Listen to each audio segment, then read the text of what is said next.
Banyak berita dikirim ke saya, katanya Rismon punya bocoran tentang dana 50 miliar yang disediakan oleh para petinggi-petinggi, para ketua-ketua partai atau para politikus-politikus yang memang 50 miliar ini diagendakan atau disiapkan untuk biaya agar terus isu ijazah palsu ini terus bergulir.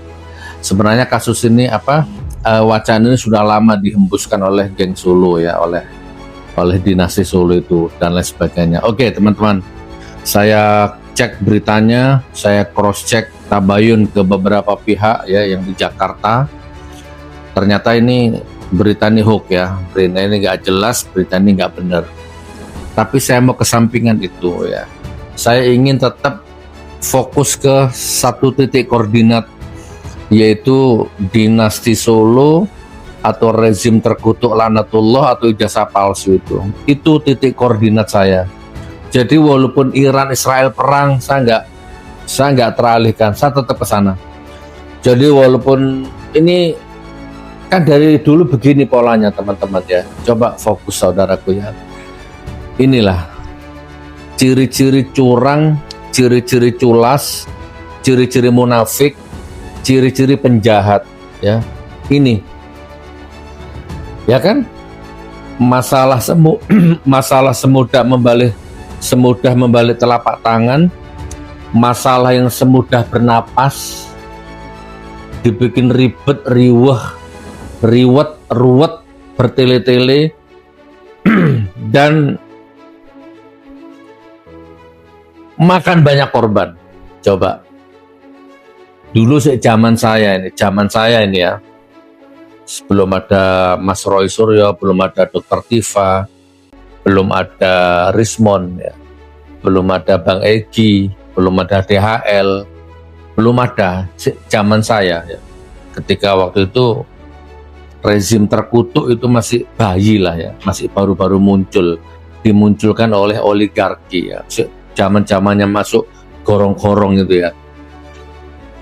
Nah ketika saya mengangkat ijazah palsu, yaitu Anda tahu sendiri kan, saya diserang.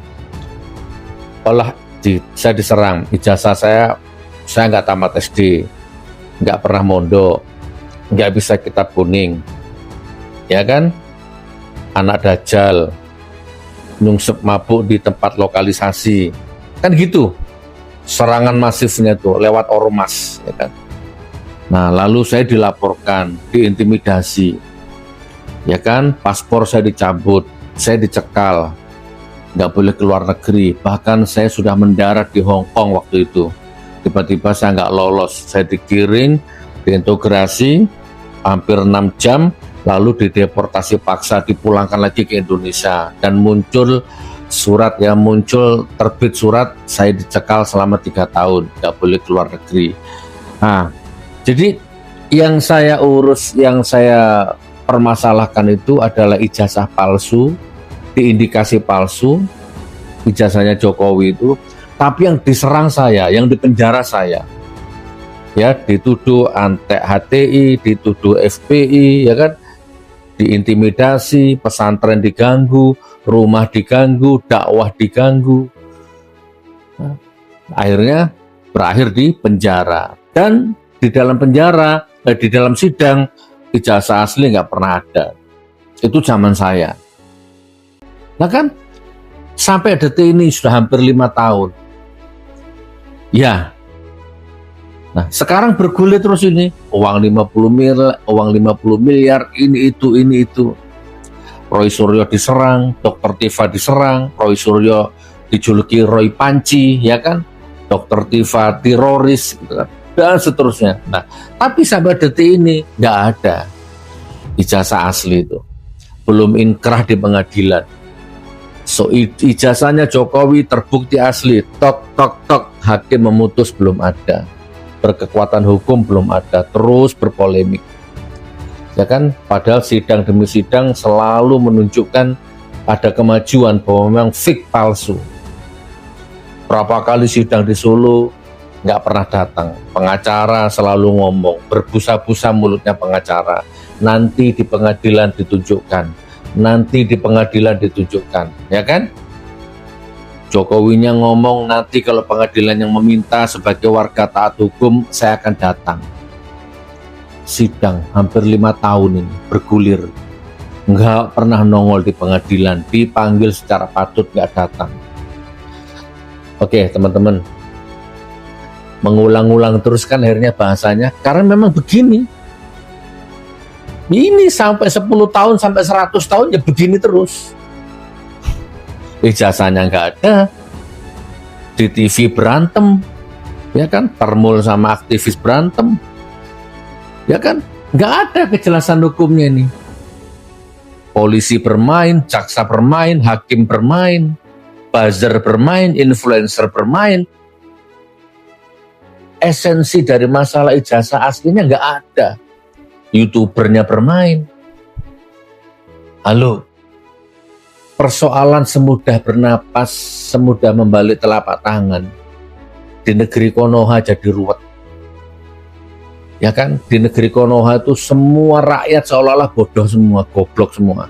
Oke, nggak ada 50 miliar. Nah ini lagi digulirkan 50 miliar. Tanggapan saya begini aja. Kalau memang benar 50 miliar itu ada, kenapa? Udah itu aja. Kalau memang langit mau runtuh, kenapa? Mau matahari terbit dari barat, kenapa? Iran, Israel, Amerika perang, kenapa? Nggak urusan, yang penting ini ijazah mana yang asli. Udah. Rakyat bersuara tiap Selasa malam, ribut terus isinya. Ya, nggak nyampe-nyampe. Kalau memang ada politikus atau ada orang kaya mendanai 50 miliar kayak 50 triliun, kenapa? Bukan itu intinya. Intinya mana ijazah aslinya. Udah itu intinya.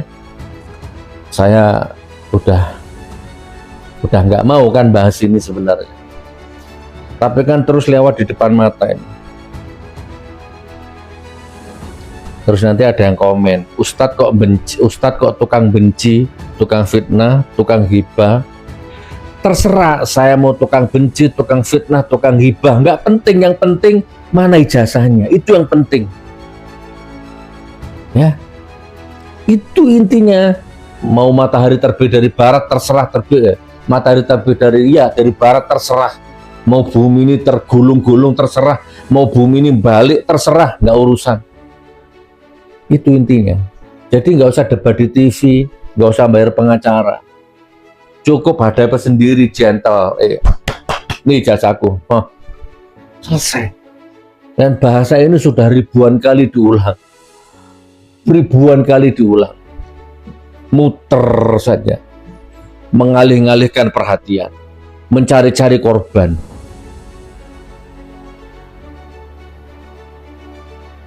Ini ijazah. Mana ijazah aslinya? Isu apapun yang berembus di sekitarnya, 50 miliar, 50 triliun, kayak apa, kayak terserah. Rismon ijazahnya palsu, Rismon gelarnya palsu, Rismon memasukkan kematiannya, terserah. Kembali ke titik, kembali ke laptop, mana ijazahnya? Ijazah ini sudah makan korban, ya.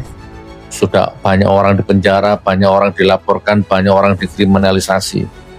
Tapi jasanya muter saja. Ya, Kepolri ya, kepolisian kayak jadi termul semua hanya gara-gara orang satu ini. UGM jadi termul semuanya gara-gara orang satu ini. Tentara seolah-olah juga jadi termul semua gara-gara orang satu ini. Termul Jokower mati tumbuh ijazahnya mana? Udah itu titik. Terserah mau 50 miliar kayak mau SBY biayai, terserah. Mau Megawati biayai, terserah. Nggak penting. Mau Yusuf Kala membiayai, terserah. Nggak penting. Iran, Israel, monggo. Nggak penting. Muter aja nggak tahu malu. Muter saja nggak tahu malu. Ini closing statementku ya. Muter aja nggak tahu malu. Ya memang nggak punya malu.